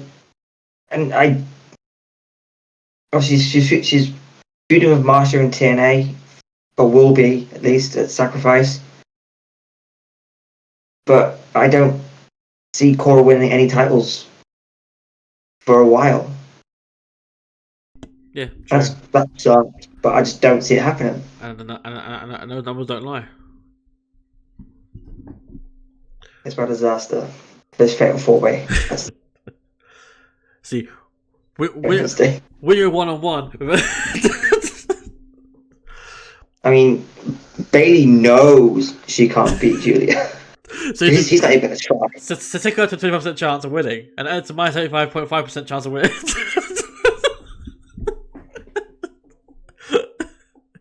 What is Cora's Jade percentage of chances of winning at Sacrifice? But no, I think we all agree. Julia, 3-way here between all three of us. And finally, that brings us on to, assumably, the main event. For the NXT Men's World Championship. Champion Open Femi defending against A-Town Down, Austin Theory, and A-Town Down under Grayson Waller. I think Craig does these ones, I think. Yeah, because it's Craig, Muzza, me. Yeah. Over. Yeah, over. It's not even a little bit close. There's not any doubt in my mind that Theory and Waller are gonna take the title from Obafemi in his first match. Just no.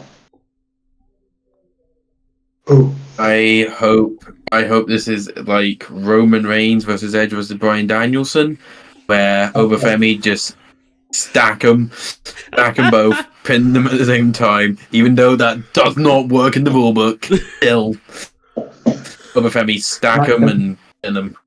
Smash them, stack them, pin them. Yep. Absolutely. Then send them both to AEW. Wait, no. Put them to OVW. Put them in the case and send them to OVW. To go on to Netflix documentary. Series 2 of the wrestlers. Austin Theory versus Mr. Spectacular. There's your dream match. Or Grayson Waller versus Mahabali Shera. Probably not. Does he still do the Shera Shuffle? Oh. Hey, no diss in the Shera Shuffle. And of course, that leaves me with the men's title. And I am going, of course, for Grayson Waller. Eat the pin. Yes. But I wouldn't mind seeing a thing where, like, it's like the smash stack and pin thing. But in the process of that, Austin pins Grayson because he stepped on top of Grayson.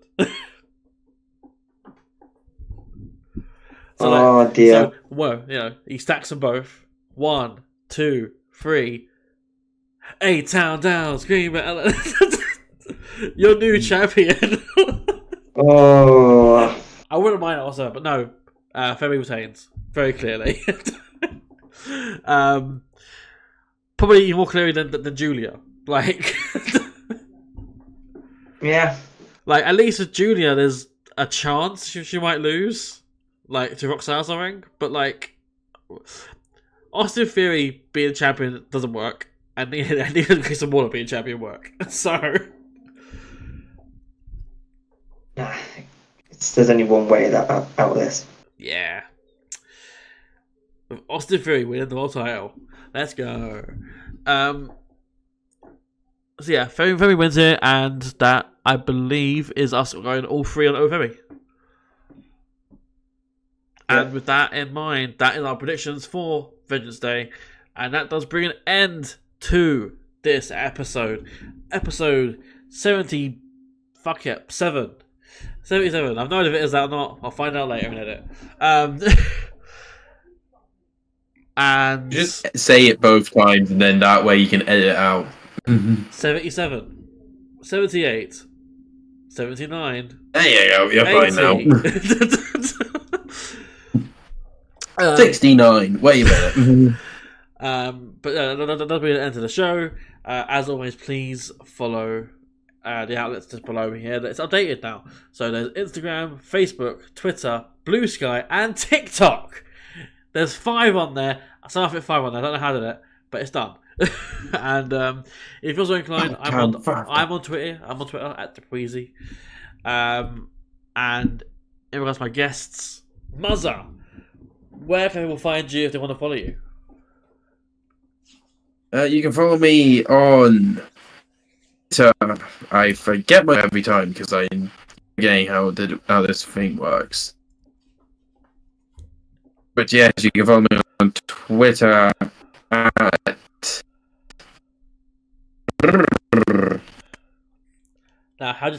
Murray before. That's right. There we go. Found my name. It's your name, yeah.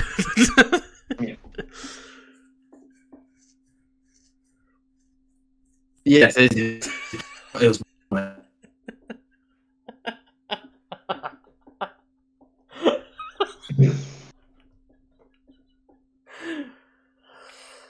I don't know how it happens every time.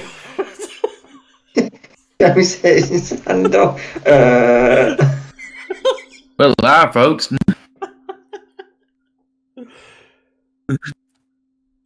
Literally, all I heard was, you can follow me at...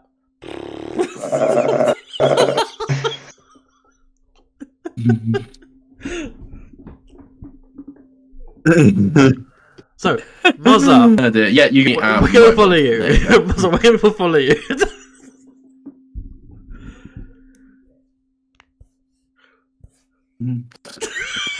Right, moan for. Muzza_44. There. Yes. Underscore 44. For fuck's sake. I'm guilty. It's been too long. We've killed DP. This recording will never end. Sorry, no, Mr. Impact Craig, where can people find you if they want to follow you? You can follow me here, there, everywhere. TikTok, Instagram, Twitter, Blue Sky, YouTube, all at Mr. Impact Craig. Unless you look for me on Instagram, that's Mr._Impact Craig. Of course, if you follow me, you already know, but episode 2 of Calling the Spots, your new weekly wrestling roundup podcast, is available over on Spotify. This week's episode, I talked about the latest releases from WWE. I had a look at Cody Rhodes' world title reign to see if it's because people are against or for it. There's a poll in the episode if you want to go and click whether you're enjoying this Cody Rhodes reign. And I also talked about the changes happening in TNA within the management side of things with the ins and outs of the new TNA regime. So that's available on Spotify. I'm hoping to get it up on other platforms. It is available on Deezer and on RSS.com if you feel so inclined. If you haven't got Spotify, which some people I know don't.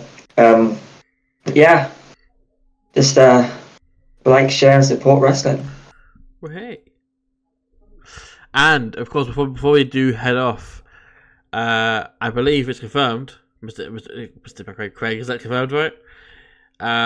That we will be doing a live stream of Vengeance Day. So not watching it, not putting it on the screen, obviously, but a live sort of reaction, sort of watch along stream between myself and Craig. Yeah. So when it airs, obviously, I think it's like 12 midnight or 1 a.m. GMT on Sunday. Yeah, about that. So yeah, when it's on, we'll be on.